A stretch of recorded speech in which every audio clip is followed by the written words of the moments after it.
We from Debo Stales are truly overwhelmed by the love and support from each of you watching today. You're not just viewers, you're the heart of this channel, and every like, share, and subscribe lights up this journey. From all corners of America and the rest of the world, your kindness and belief inspires us to keep telling these stories. You too can still make your impact count. It's never too late to take that great step. Please join our family by subscribing and sharing. We're stronger together, and I'm so grateful to have you here. Now, let's start with today's powerful story. Cursed Hearts and Compassion, a tale of love beyond fear. Violet Duchamp sat alone in the dim corner of Café du Monde at 2 a.m., her hands shaking around a cup of cold coffee.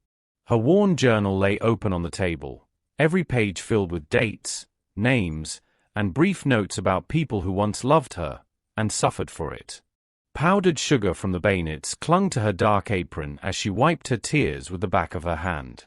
Outside the window, under the glow of a streetlight, Gabriel Messia stood still. Moments ago, she had told him to leave, to never look back. She'd said the words with strength she didn't feel, claiming she was cursed, that anyone who loved her would face tragedy. His shadow lingered before he finally turned away, vanishing into the quiet New Orleans night. Violet's chest tightened. She knew this was how it always ended, her heart breaking to keep someone safe. 4 generations of women before her had done the same. Each had loved deeply, and each had lost everything. Some people are born under unlucky stars, but Violet Duchamp was born under curse, and tonight, she had to choose between saving the man she loved or saving herself. But what if everything Violet believed about herself was wrong? What if the real curse was something else entirely? Tell us where you're watching from and subscribe. Tomorrow, we'll share another story you won't want to miss. Now, come with us to the very beginning. Violet Duchamp grew up in a pale blue house on Prytania Street, surrounded by magnolia trees and silence that seemed too heavy for a child. Her grandmother, Colette, often said the Duchamp women carried hearts that loved too deeply and paid too dearly. As a child, Violet didn't understand what that meant. She only knew that her mother cried when certain names were spoken and that her grandmother kept a locked box under her bed filled with old letters tied with black ribbon. The curse began, according to family whispers, in 1918. Her great-great-grandmother, Lisette Duchamp, had lost 2 children to the Spanish flu within the same week.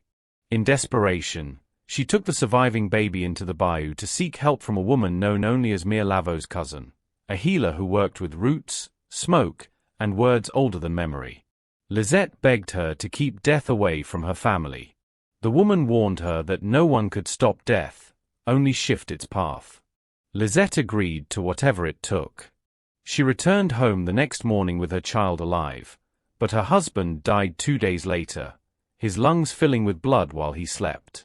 Since then, the Duchamp women had recorded every tragedy in a single leather-bound journal, passing it from mother to daughter like an inheritance. Each entry carried a story of love followed by loss. By the time Violet turned 12, she had seen enough to believe every word of it.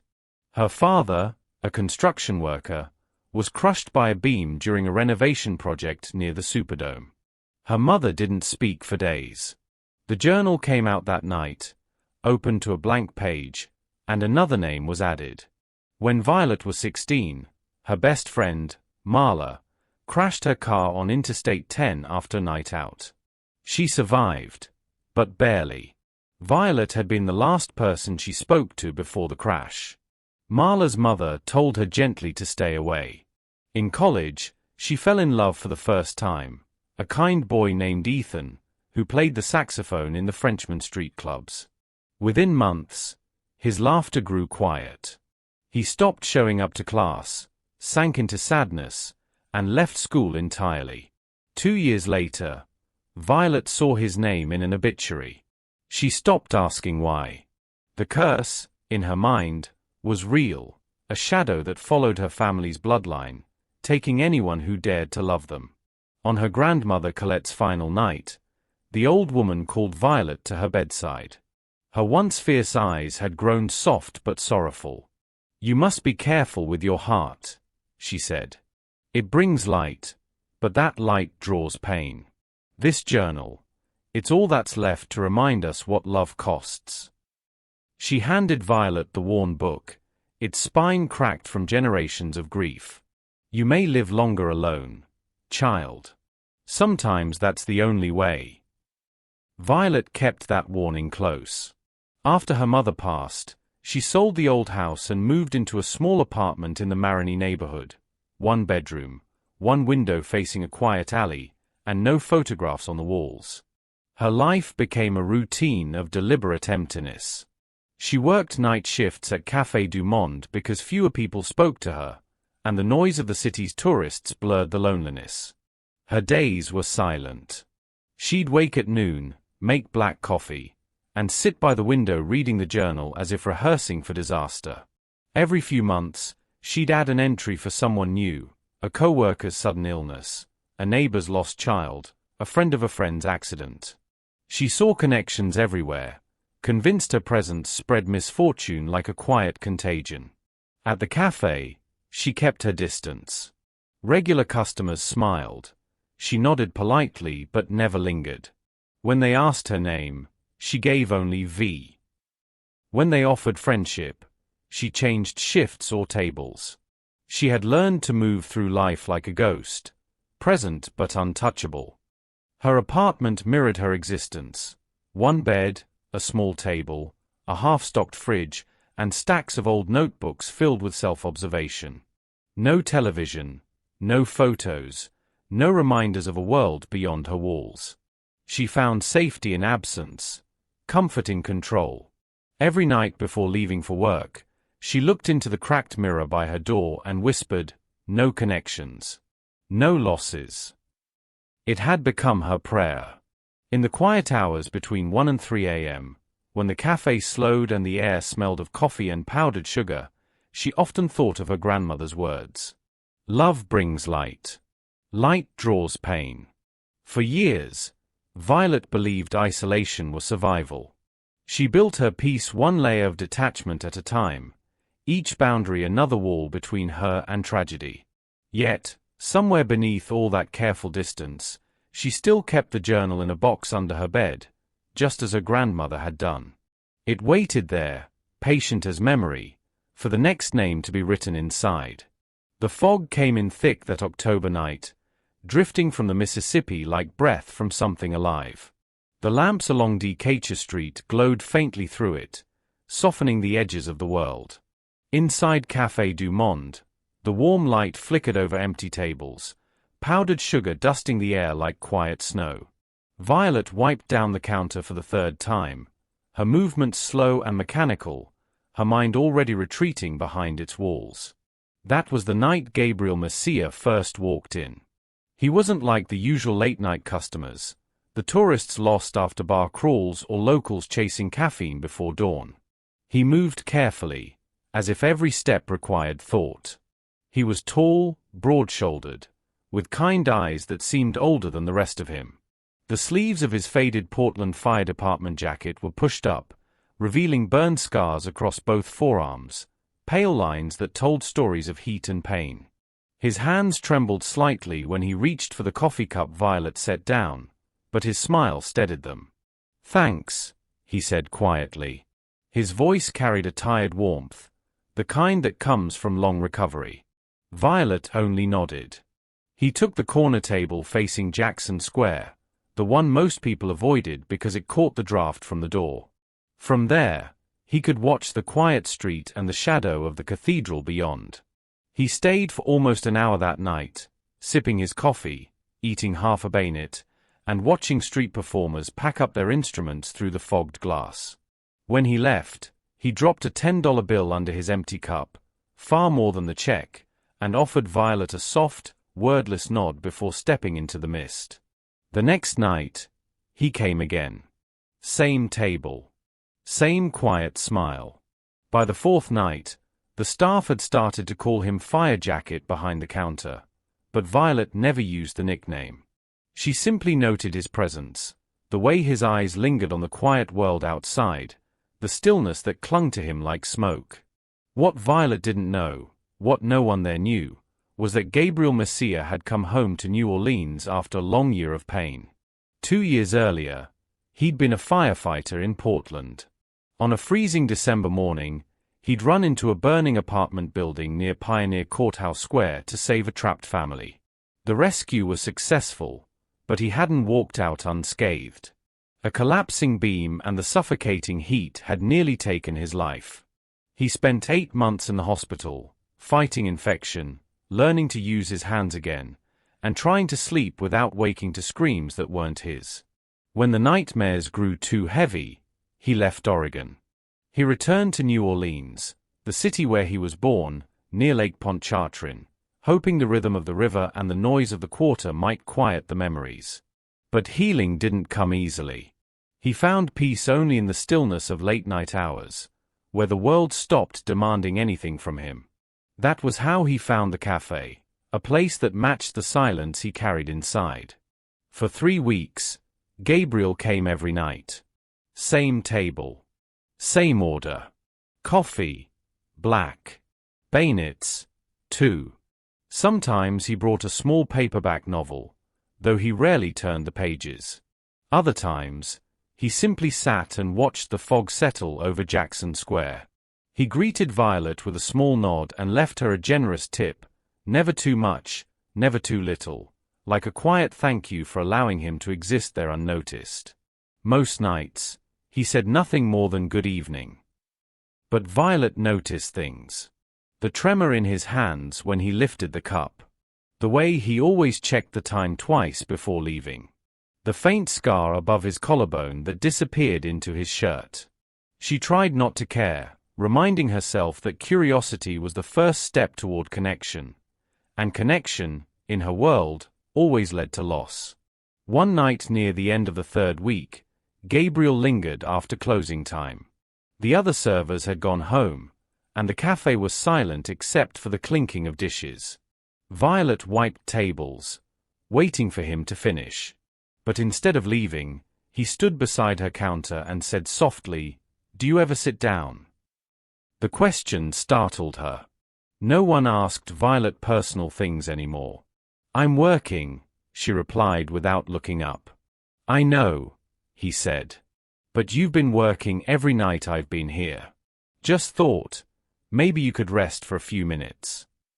Something in his tone, not demanding, just kind, made her pause. He wasn't flirting or prying. It sounded like someone reaching across a small, shared loneliness. She hesitated, her heart pounding for reasons she didn't want to name. Every instinct screamed at her to stay behind the counter, to keep the distance that kept her safe. But there was something in his eyes, an understanding she hadn't seen in anyone for years. Without realizing it, she pulled out the chair across from him. "Just for a minute," she said. He smiled, a quiet, thankful curve of his lips, and nodded. The conversation lasted exactly 17 minutes. They talked about simple things at first: the weather, the fog, the way New Orleans never really slept. He told her about his time as a firefighter, how he missed the work but not the fear, how he still woke some nights thinking he smelled smoke. She listened, her hand still fidgeting with the napkin dispenser. When he asked if she'd lived in the city her whole life, she hesitated, long enough for him to notice. "Yes," she said finally. "Too long, maybe." He didn't press. Just nodded again, his eyes kind and patient. When the clock above the counter ticked to 2:17 a.m., Violet stood abruptly, feeling the edges of panic return. "I should close up," she said.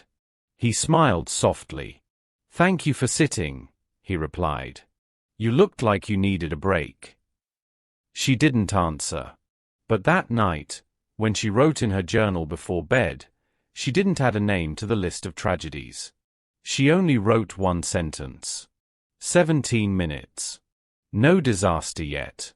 For the first time in years, Violet allowed a thread of connection, small, careful, but real, to exist between herself and another person.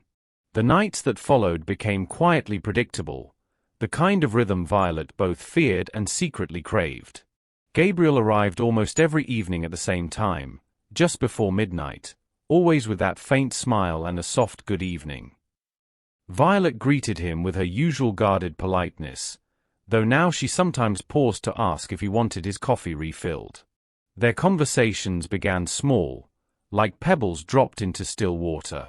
She learned that he preferred his bayonets slightly undercooked, that he read old travel journals, and that he carried a small notebook where he wrote down things he was grateful for, a practice his therapist had suggested. Violet found it strange, almost naive, but she admired his commitment to it. She told herself she could control this. Each conversation lasted no more than 20 minutes. She even started timing them discreetly, using the wall clock above the counter. When 20 minutes passed, she'd step away, pretending to clean, signaling that the boundary had been met. Gabriel seemed to understand. He never pushed for more. Outside the cafe, Gabriel's life had slowly begun to rebuild itself. He spent his mornings volunteering at the Second Harvest Food Bank in Elmwood. The work was quiet but meaningful, organizing boxes, packing meals, talking to people who had lost everything. It gave him a sense of purpose that firefighting once provided. He often told Violet that helping others made him feel human again. "It's not about fixing people," he said one night as he stirred his coffee, "it's about showing up. Most people don't need saving, they just need someone to show up." That line stayed with her. Gabriel had always known what it meant to show up. He'd chosen firefighting for deeply personal reasons. When he was 11, his younger sister had nearly died in a house fire. He still remembered the moment when 2 firefighters carried her out, her hair singed, her lungs weak, but alive. From that day, he'd wanted to be like them, people who ran toward danger instead of away from it. Even now, long after his injury forced him into early retirement, the instinct hadn't left him. He was drawn to people in pain, not to fix them, but to stand beside them. Some mornings, before volunteering, he walked along the levee near the Mississippi River, watching the sunrise paint the water gold. He said it helped him breathe easier, that the slow rhythm of the river reminded him that healing wasn't a race. He told Violet once, "You can't rush peace. It comes when you stop chasing it." She had smiled faintly at that, though she didn't believe peace was meant for her. Their friendship stretched across 6 careful weeks. They never met outside the cafe, never exchanged phone numbers. Violet convinced herself that keeping it contained, limited to the same hours, same space, would keep them both safe. It was a controlled experiment, she told herself, a way to test if human connection could exist without catastrophe. But control has a way of cracking under warmth. As the weeks passed, she began to look forward to his visits. The faint jingle of the doorbell at midnight no longer made her tense. Sometimes she even saved his favorite table, pretending it was coincidence. His laughter, quiet but genuine, became a sound she anticipated more than she wanted to admit. On a foggy November night, the air outside thick with mist from the river, the fragile balance between them shifted. The cafe was nearly empty. A jazz trio had finished their set across the street, and only the hum of distant traffic filled the silence. Violet brought Gabriel his usual coffee, but her hands were trembling. She had felt uneasy all evening, the familiar heaviness that came before every loss in her life. "Are you all right?" he asked softly. She tried to brush it off, but the words came out before she could stop them. "You shouldn't be here." Gabriel frowned, setting down his cup. "Did I do something wrong?" Violet shook her head, her throat tightening. "No. It's me. You don't understand. Everyone who gets close to me ends up hurt. My family, we're cursed." The word hung in the air between them, fragile and raw. She hadn't planned to say it, not to anyone, not after years of silence. Gabriel didn't laugh. He didn't look away. He simply listened. "What kind of curse?" he asked gently. Violet explained everything. The journal, the deaths, the generations of women who had loved and lost, the pattern she could trace through every name. Her voice shook, but she didn't stop. When she finally went silent, tears stung her eyes. "I can't let it happen again," she whispered. "I can't watch someone else suffer because of me." Gabriel sat quietly for a long moment, his gaze steady and kind. When he finally spoke, his voice was calm, almost tender. "That's a heavy burden to carry alone," he said. "But tell me something, Violet. Have you ever considered that maybe the real curse isn't what you think it is?" She frowned, confused. He leaned forward slightly. "Maybe the real curse is the isolation. The life half-lived. You've built a cage around yourself, thinking it'll keep you safe. But maybe it's only keeping you lonely." Violet wanted to argue, but the words stuck in her throat. His tone wasn't mocking. It was understanding. Compassionate. He didn't dismiss her story, didn't try to reason it away. He simply offered her another way to see it, a truth she had never dared to face. The cafe felt smaller in that moment, the air thicker. She couldn't look at him without feeling something shift deep inside her, something both terrifying and relieving. When Gabriel finally stood to leave, he gave her a small, reassuring smile. "You don't have to believe me now," he said. "Just think about it." After he left, Violet sat in the empty cafe long after closing. She stared at the journal in her bag, at the cracked spine and faded ink, and for the first time in her life, she wondered if every story inside was proof of a curse, or of generations too afraid to test their own hope. Gabriel's words echoed through her mind for days. Maybe the real curse is the isolation. The life half-lived. They haunted her more deeply than any tragedy ever had. Violet didn't return to work for 3 days. She called in sick, her voice low and hollow over the phone, claiming exhaustion. But exhaustion was only part of it. The truth was fear, cold, relentless fear. For 72 hours, she stayed inside her small Marigny apartment, barely eating, barely sleeping.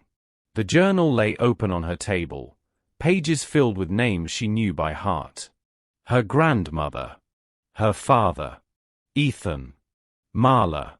She stared at each one, tracing their letters with trembling fingers. "It's happening again," she told herself. "I let him too close. I broke the rule." Every knock on the wall, every siren in the distance made her flinch. She kept checking her phone, half expecting to see Gabriel's name in a headline, another tragedy added to the pattern. By the second night, she'd convinced herself she'd caused something just by speaking to him, by sharing the secret that was meant to stay buried. On the third night, she heard a gentle knock at her door. Her stomach twisted. She froze, hoping whoever it was would leave. But the knocking came again, soft and steady. "Violet." The voice was unmistakable. "Gabriel." She pressed her back against the wall, her heart pounding. "Go away," she said through the door. "Please." There was a pause. Then his calm voice. "I brought food. Bayonets and coffee. I thought you might not have eaten." Her throat tightened. He shouldn't have come. Every part of her wanted to scream at him to leave, to run before something terrible happened. But her feet betrayed her, carrying her to the door. She hesitated, then opened it halfway. Gabriel stood in the hallway, his hair damp from the drizzle outside. In his hands was a paper bag, the smell of coffee and powdered sugar drifting out. His eyes were gentle, tired, but steady. "You shouldn't be here," she said, her voice cracking. He gave a small, knowing smile. "You said that before." "This is different," she said sharply. "You don't understand. It always starts like this, small, harmless. Then something happens." Gabriel leaned against the doorframe, holding the bag out to her. I understand risk, Violet. I spent 10 years running into burning buildings. Every choice I made carried danger. But fear burns from the inside. It eats everything until there's nothing left worth saving. She shook her head, tears filling her eyes. You don't know what you're talking about. There's proof. It's all written down. Every person who got close to me suffered. My family's been marked since 1918. I can't. He interrupted gently. Maybe the real tragedy isn't that bad things happened, Violet. Maybe it's that you've sentenced yourself to loneliness based on a pattern that might be nothing more than confirmation bias. She blinked, startled. Confirmation what? He took a step closer, his tone calm but firm. You've been collecting proof of pain and ignoring the times nothing went wrong. You see what you're afraid of, not what's real. You believe the curse is protecting others from you, but maybe it's just keeping you from living. His words hit harder than she wanted to admit. She turned away, gripping the door handle. You think it's that simple, she whispered. That I can just stop believing. No, he said softly. I think it's hard. I think it'll take time. But I also think you deserve to find out what's true for yourself. When she didn't respond, he set the bag of food on the floor and added, I'm choosing this. I'm choosing to know you, to care about you, with full knowledge of what you believe you carry. You're not responsible for my choices, Violet. You're only responsible for your own. She stared at him, her chest tightening. His calm confidence terrified her more than the curse ever had. Because deep down, she wanted to believe him. She wanted to believe there was another explanation, that she wasn't doomed, that she wasn't dangerous. But years of fear don't fade overnight. They hold on like chains. Gabriel waited a moment longer before stepping back. Eat something, he said quietly. I'll see you tomorrow. Or the day after. Or whenever you're ready. When he walked away, the hallway felt colder. But for the first time in years, Violet opened the door fully and watched someone leave instead of hiding behind it. She ate the bayonets that night, sitting on the floor, tears mixing with sugar. The next morning, she returned to work. Gabriel was there, waiting at his usual table. He didn't mention the visit. He only smiled when she set down his coffee, as if nothing had happened. From that night forward, their connection deepened, not fast, not wild, but steady and deliberate. They started taking short walks after her shift, wandering through City Park where the ancient oaks stretched across the paths. Gabriel would talk about his sister, about the quiet he found in volunteering, and Violet would listen, letting her guard lower inch by inch. Sometimes they ate together at the French market, sharing gumbo or red beans and rice. She never told him everything, but he never asked her to. It was enough that she showed up. 2 months passed this way, filled with small, careful steps. The journal stayed closed under her bed. For the first time since childhood, she went a week without opening it. She even began to laugh again, quietly, cautiously, at Gabriel's dry humor. But every night before she slept, the old fear returned. She would wake to the sound of rain and feel her chest tighten, waiting for the phone call, the accident, the sign that the curse had caught up. She tried to shake it off, but her instincts wouldn't let go. Her happiness felt temporary, borrowed. So when it happened, when the knock came one cold January evening and the word she dreaded finally reached her, Violet was already braced for it. She had always known peace wouldn't last forever. Something had gone wrong. The morning started like any other. The January air was sharp, the kind that nips at the edges of breath, the kind that wakes the city with a hum of quiet resilience. Gabriel was midway through a training session at the fire department, a routine drill, nothing new for a man who had faced heat, smoke, and chaos more times than he could count. But halfway through a run across the yard, he stopped. One hand went to his chest. At first, the others thought he was catching his breath. Then he fell. By the time the sirens blared, Gabriel was unconscious, his heartbeat irregular and fading. His colleagues surrounded him, doing what they'd done for others countless times, but this time it was one of their own. The call went out to Oxner Medical Center. Within minutes, the ambulance tore through the streets, red lights flashing against the gray morning sky. When Violet's phone rang at the cafe, she was wiping down the counter. She didn't recognize the number but answered anyway. A woman's voice, shaken but composed, spoke her name. "Violet Duchamp? This is Danielle. Gabriel's sister." The rest of the words blurred together. Collapse. Hospital. Heart. The mug slipped from Violet's hand and shattered on the floor, but she barely heard it. Her body moved before her mind could catch up. Coat, keys, door, street. The cold air hit her face as she ran. Every step felt like a punishment, each breath a reminder of what she'd feared most. The curse. The pattern. The inevitable price for caring too deeply. She reached Oxner with her lungs burning and her heart pounding as if it might give out next. Inside, the world felt sterile and unreal, the hum of machines, nurses walking briskly, families clutching coffee cups and hope in equal measure. She found Danielle in the waiting area, pacing near a row of grey chairs. "He's in surgery," Danielle said, voice trembling. "They're running tests." Violet sat beside her, hands clasped so tightly they went numb. She didn't speak of the curse. How could she? Gabriel's family surrounded her, worried but calm, unaware that she carried what she believed to be the cause of it all. 3 hours passed, each minute dragging like an eternity. The clock on the wall ticked too loudly. The smell of disinfectant made her nauseous. Every time a nurse entered the room, her stomach clenched. "This is it," she thought. "It's happening again. I should never have let him near me." But when the doctor finally appeared, he wasn't solemn. He looked relieved, even hopeful.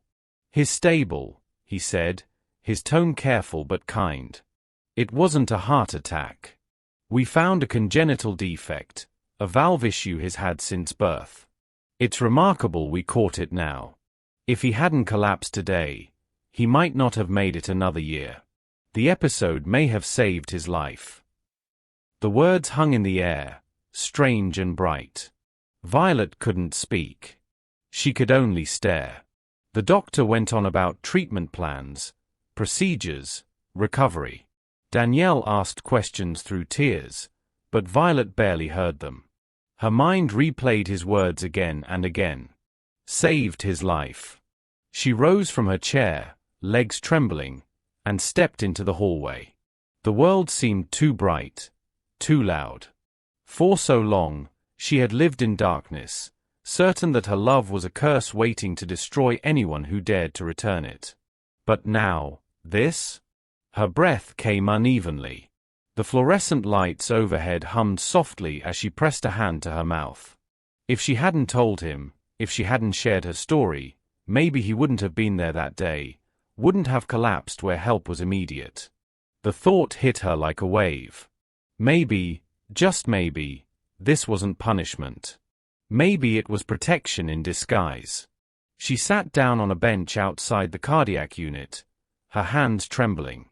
The edges of everything seemed to blur, the corridor, the sounds of machines, the voices calling names over the intercom. She'd spent her whole life believing that loving someone meant endangering them. Yet here was a moment that didn't fit the pattern. It wasn't tragedy, it was timing. Her mind tried to resist it. Decades of family superstition fought against logic. But logic, for once, was winning. The curse hadn't struck him down. It had led to the discovery that saved his life. She thought of her grandmother's whispered warnings, the candles lit for protection, the years of guilt and avoidance passed down like heirlooms. Could it all have been coincidence? Generations of grief trying to make sense of randomness? For the first time, Violet allowed herself to ask the unthinkable. What if there was never a curse at all? She stayed like that for a long time, hands covering her face, tears slipping between her fingers. Not all of them were sorrow. When she finally returned to the waiting area, Danielle looked up with tired eyes. "He's asking for you," she said softly. Violet's chest tightened. "He's awake." "Not yet. But the doctors said he's strong. He'll want to see you when he comes to." Violet nodded, unable to speak. As she followed a nurse toward the recovery ward, something inside her began to shift. It was small at first, a single, fragile thought that maybe, just maybe, she hadn't doomed him. She'd lived her whole life surrounded by shadows of fear. But this moment, standing outside Gabriel's hospital room, felt like standing at the edge of sunrise. For the first time, she wasn't certain the darkness would win. The room was dim except for the steady pulse of monitors. Machines whispered in steady rhythm. Proof of life, proof of survival. Violet sat beside Gabriel's bed, her fingers wrapped around his motionless hand. It had been 6 hours since the surgery ended. She hadn't moved much since, except to refill the small cup of water or wipe her tears before the nurse could notice.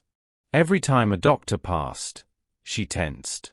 Every flicker on the heart monitor sent her thoughts spiraling toward fear, though she refused to leave. She had spent years walking away from people to protect them. But this time, she stayed. Even in terror, she stayed. Gabriel's chest rose and fell under the thin hospital blanket. His face was pale, his lips dry, but he was alive. That single fact filled the room with quiet wonder. When he finally stirred, it was small, a twitch of fingers, a shift of breath. His eyelids fluttered open, heavy with anesthesia. Violet leaned forward, voice trembling. "You're okay. You're here." His eyes searched for hers, unfocused at first, then finding clarity. The faintest smile curved his mouth. "You didn't leave." "Not this time," she whispered. "Not ever again." Gabriel tried to speak, but his throat caught. She helped him sip water through a straw, her hand still shaking. "The doctors said you'll recover," she told him softly. "They found something that's been there your whole life. If you hadn't collapsed, they wouldn't have known." He blinked slowly, taking in her words through the fog of medication. "So it saved me." Her voice cracked. "Yes. You scared me half to death, but it saved you." A tear slipped down her cheek, landing on the back of his hand. She didn't wipe it away this time. For a long while, they sat in silence. The hum of the machines filled the space where words used to fail her. Finally, she spoke again, her voice low but certain. "I've been so afraid, Gabriel. For so long, I've been afraid of hurting people. So afraid that I forgot how to live. I forgot that love isn't just about the risk of pain. It's about showing up anyway." His eyelids drooped, but a small, tired smile formed. "We show up," he murmured, the words faint but steady. "That's what kindness is. It's showing up, even when it's hard. Especially when it's hard." The truth of it settled into the room like a benediction. Over the next 3 months, Violet saw what healing looked like, not just for Gabriel, but for herself. He recovered slowly, each week a little stronger. Physical therapy sessions, daily walks in the courtyard, the faint color returning to his face. She visited often, bringing coffee, crossword puzzles, small glimpses of normal life. There were bad days too, fatigue, frustration, pain, but he faced them with quiet grace. For Violet, something within her began to shift. The walls she'd built, once meant to protect, started to feel like a prison she'd outgrown.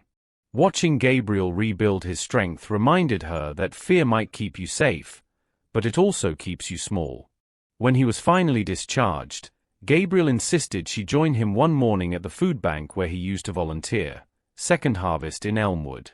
He wanted her to see the place he'd spoken about so many times. At first, she resisted, worried she'd feel out of place. But curiosity, and something deeper, pulled her along. The warehouse smelled faintly of cardboard and canned goods. Long tables were lined with volunteers sorting boxes of rice, beans, and vegetables. The air buzzed with quiet purpose. People moved with care, not haste, each task done with a sense of meaning. Violet kept to the edges at first, stacking boxes, handing out water bottles. Then she met a woman in her 30s, her face drawn with exhaustion. The woman hesitated at the front desk, clutching a paper voucher and whispering that she didn't belong there, that others had it worse. Violet saw the shame in her eyes, the same kind of shame she'd once carried for needing anything from anyone. She stepped forward, gentle but firm. "There's no shame in needing help," she said softly. "There's no shame in being human. We all carry burdens we didn't choose.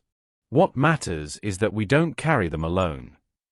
The woman blinked at her, uncertain, but then something broke open in her expression, a flicker of relief, maybe even trust. She nodded, accepted the bag of groceries, and whispered a thank you that carried more weight than words should. That night, Violet couldn't stop thinking about it. The exchange had lasted less than a minute, yet it echoed inside her. For years, she'd believed her emotions were dangerous, that her depth of feeling invited destruction. But now she understood that this very sensitivity, the thing she'd treated like a curse, allowed her to meet others where they were raw, frightened, and still standing. She started showing up every week at the food bank. Gabriel sometimes joined her when his strength allowed. They sorted boxes side by side, shared stories over lunch breaks, laughed with other volunteers about small mistakes and heavy boxes. Violet learned the names of regulars: the elderly man who'd fought in Vietnam and now lived alone on canned soup, the teenage boy picking up food for his younger siblings, the single mother balancing 3 jobs while caring for a sick parent. Each person carried a different kind of heaviness, but she no longer saw it as misfortune, she saw humanity. For every story of loss, there was another of quiet endurance. For every hand that reached out for help, there was someone willing to hold it. In those moments, Violet realized something profound. She hadn't been cursed. She'd been chosen, in a way, not by magic or fate, but by empathy itself. She could see pain and not flinch from it. She could listen without judgment. She could stay when others might walk away. What she once saw as her punishment had become her calling. And somewhere between the soft clatter of cans and the laughter of volunteers, she understood what Gabriel had meant that first night in the cafe, that kindness is showing up when it's hardest. For the first time in her life, Violet wasn't hiding. She was present. Fully, fiercely, and without apology. The food bank was louder than usual that Thursday afternoon. Rain drummed on the metal roof, and the line of people waiting for food stretched past the door. Violet was moving between tables, helping distribute milk and bread when she noticed a young mother standing near the exit. Her shoulders were hunched, one arm holding a toddler close, the other clutching a paper bag half filled with groceries. The woman's face was tight with embarrassment. She looked around as if someone might recognize her. When Violet approached, she flinched slightly, murmuring, "I shouldn't be here. I'm taking from people who probably need it more." Violet saw her reflection in that fear, the same old ache of feeling unworthy. She set down the clipboard and reached out, her tone gentle but steady. "There's no shame in needing help," she said softly. "There's no shame in being human. We all carry burdens we didn't choose. What matters is that we don't carry them alone." For a moment, the woman didn't answer. Her eyes filled with tears she was too tired to hide. Violet squeezed her hand. Slowly, the tension in the woman's shoulders eased. The smallest spark of hope lit in her expression, fragile, but real. When she finally walked away with her child, Violet stood still, letting the moment sink into her bones. It wasn't grand or heroic. But it was human. Deeply, achingly human. That night, as she sat on her small balcony overlooking the Marigny rooftops, Violet realized something she had never understood before. The same depth of feeling that once tormented her, the emotion she'd called a curse, was her greatest strength. It let her see people as they were, not as they pretended to be. It let her sit with pain without looking away. She understood now that compassion wasn't weakness. It was courage. The courage to care, even when it hurt. Over the following months, her life took quiet shape around that truth. She and Gabriel began showing up for others the way he'd once shown up for her. When heavy summer rain flooded parts of their neighborhood, they filled sandbags late into the night and helped an elderly couple move furniture to higher ground. They waded through knee-deep water together, soaked and laughing, their clothes clinging to them, hearts light in the middle of chaos. When Gabriel's sister Danielle went into labor early, Violet sat with her in the hospital while Gabriel paced the hallways. Hours later, when the baby's cry echoed through the maternity wing, Gabriel's eyes filled with joy. He kissed Violet's forehead, whispering, "You didn't have to come." She smiled faintly. "Yes, I did." Not all moments were joyful.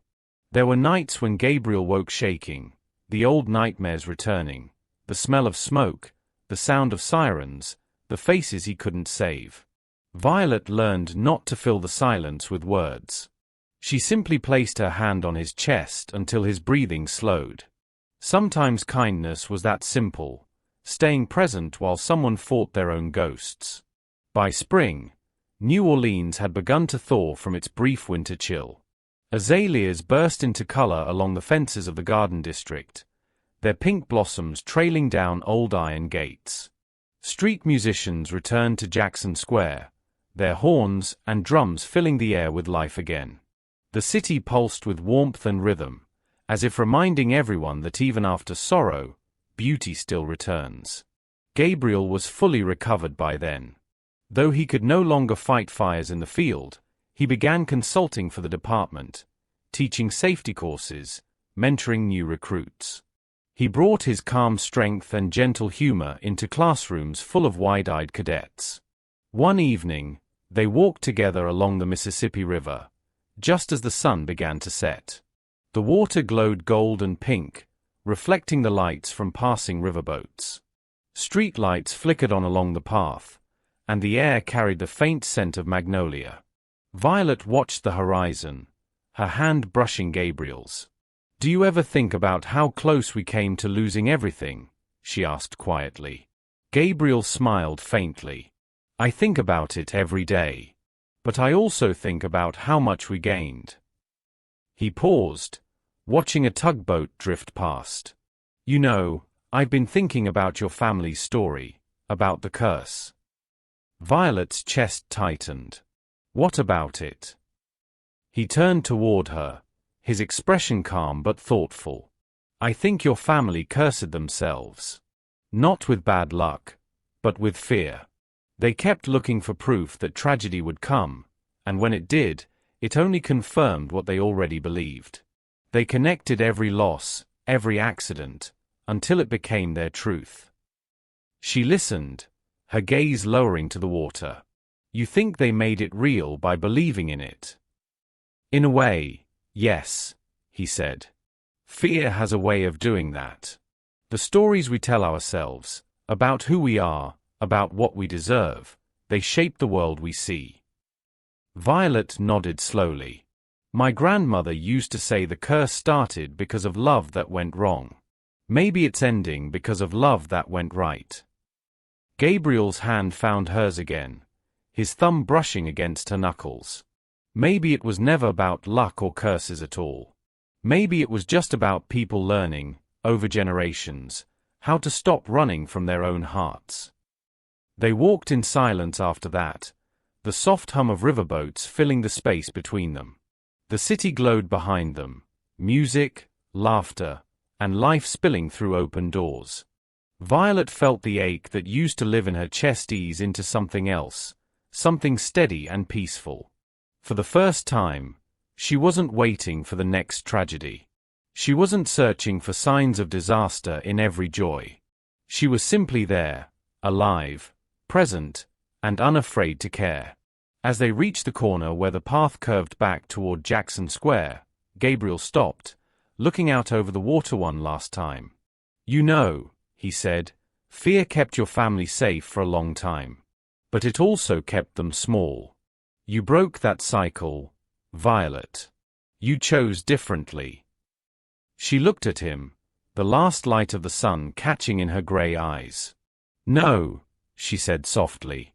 "We chose differently." They stood there together until the night came fully, the sounds of the city wrapping around them like a gentle heartbeat. The fear that had once defined her had finally lost its power. In its place stood something stronger: love, compassion, and the quiet bravery of staying. The evening air along the Mississippi carried the faint hum of music and the scent of jasmine. Violet looked out over the river, her voice barely above a whisper. "I think I've spent so much of my life afraid of causing pain that I caused it anyway, through absence, through distance, through all the love I withheld." Gabriel turned toward her, the soft light catching the kindness in his eyes. "But not anymore," he said simply. Violet smiled, a slow and trembling smile that came from deep within. "No.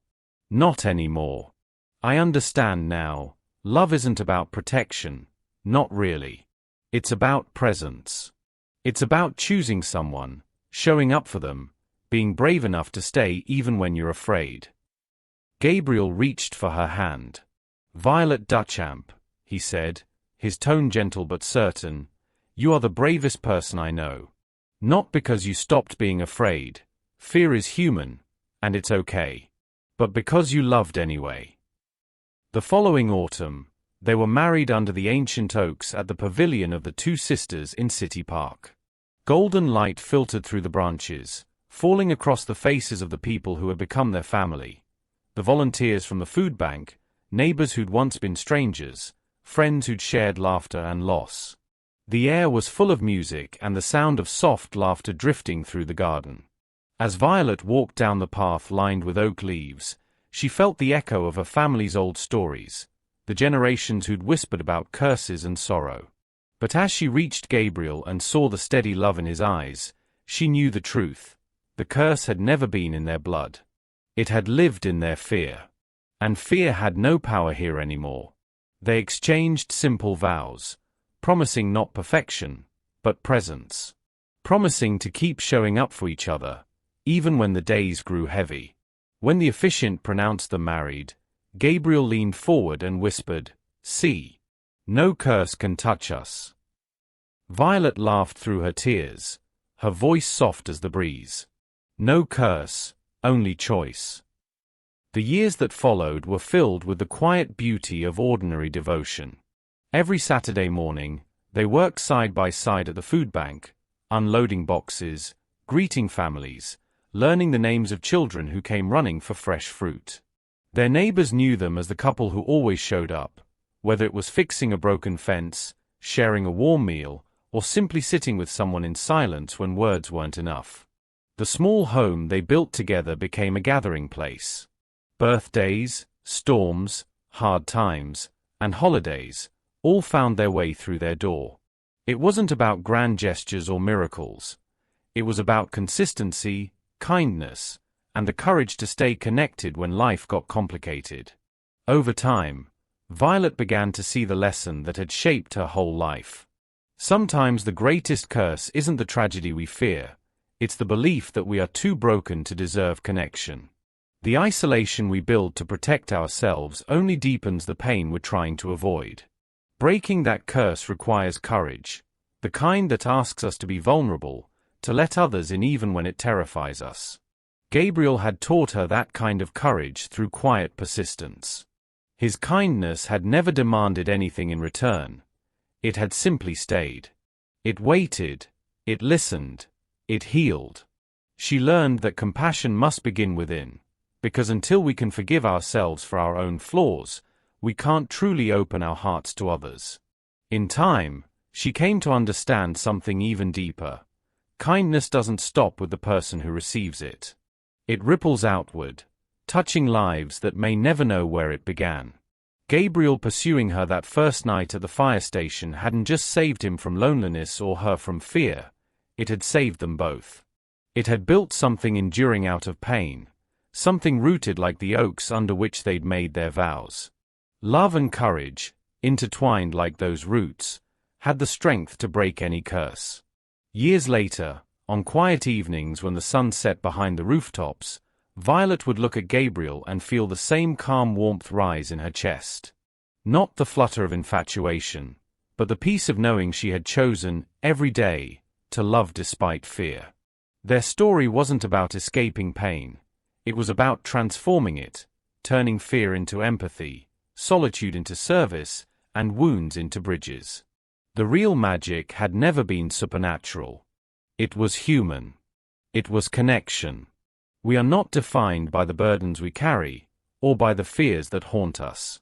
We are defined by the choices we make in spite of them. The choice to be kind, to be brave, to love fully and deeply. To show up when it matters most. Because love will always carry risk. It will always carry the possibility of loss. But a life without it isn't really living at all.